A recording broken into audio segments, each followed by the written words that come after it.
So today I decided to work on a game, but ask me why. And the game is going to be called Snooze. Very creative, I know. And the game is going to be an FPS game and focuses on movement and basically and the premise of the game is quite simple. You fall asleep during class, you found yourself in a dream, you fight enemies, you face boss, which is the subject's teacher for each level, and you win. Alright, so let's start working. So of course I open a new project in Unity and we name the project Snooze Game.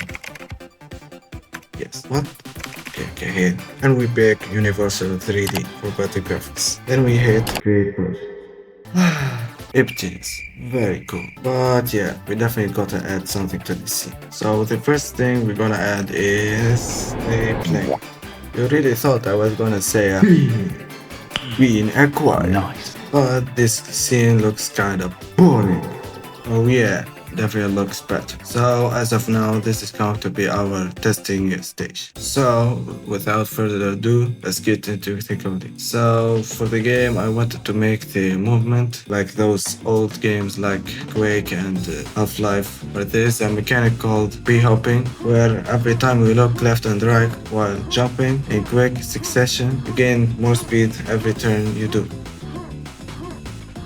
So after some off-camera coding, this is what we have. I added the B-hopping and the crouching mechanic. It's pretty good, right? Because like I've said, if you were even listening, the game is going to focus on movement and that stuff. But the game still looks a little bit bad. So let's fix that with some Damn, son, that looks very good. If you don't know what post-processing is, it just makes graphics better. Yeah, very good explain. And after that, I tried integrating the effects on my script, and these are the results. So I know everyone hates motion blur, but here it looks very good, trust me.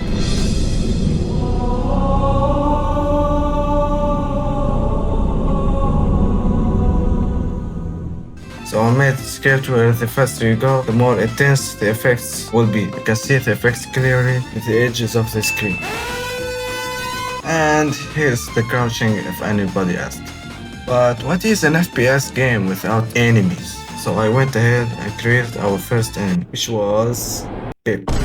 Yeah, couldn't find any better place for the enemy. But wait a minute, why are the enemies 2D? You might ask. Because I want them that way. You dummy. This guy stinks! Jokes aside, I wanted them to look like old Doom games. So it's just an art direction, if you know what I mean. Was also thinking of making the bosses in 3D and the enemies, of course, in 2D. But I don't know if that fits the game well. So please tell me in the comments. Oh, did you see that? The enemies scared finally. Now we can destroy enemies. When the enemy is done, now let's get to the ranged enemies. But yeah, for some reason, I made the AI shooting pretty complex. So it can predict where you go and shoot your estimated location. So I guess I will save that up for more complex enemies. But wait a second, what is this smell? Please.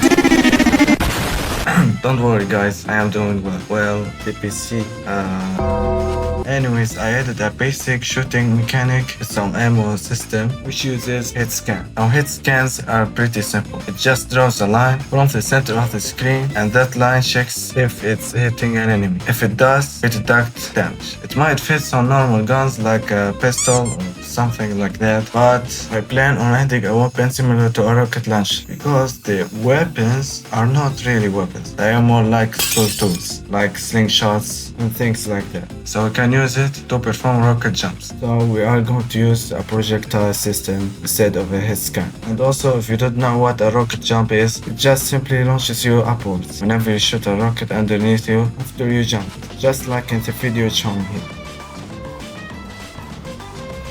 So yeah, that would be very cool. So later I decided to add a parry mechanic and I made it that you break windows. Yeah, big vandalism.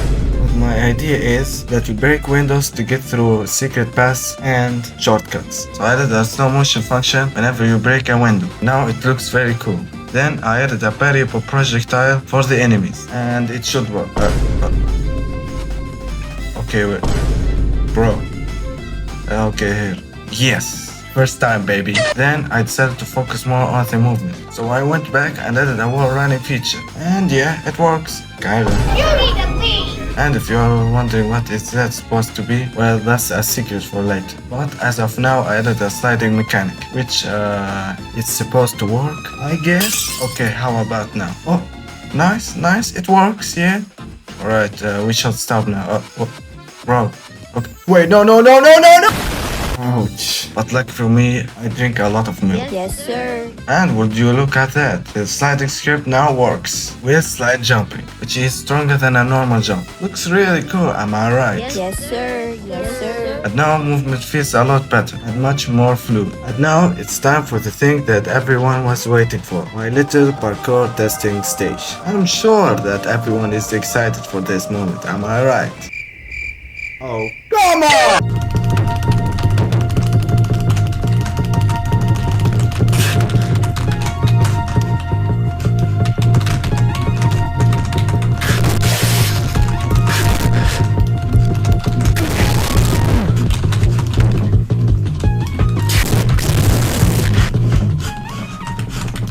So before I finish the video, I wanted to show some little things I added to make the movement feel better. So here I added jump buffer, where if you press jump earlier, it still registers once you touch the ground. And I also added coyote jump, where if you jump while you're still in the air for a brief moment, you can still jump, as you can see here. Overall, these small things makes the game much better and much easier to control. So yeah, that's pretty much it for today. Once I make good progress on the game, I will make a devlog about it. But as of now, you can join the Discord server with the link down below, where I post sneak peeks there, and we can also chat there, maybe hear some cool ideas too. Well, see you in the next one.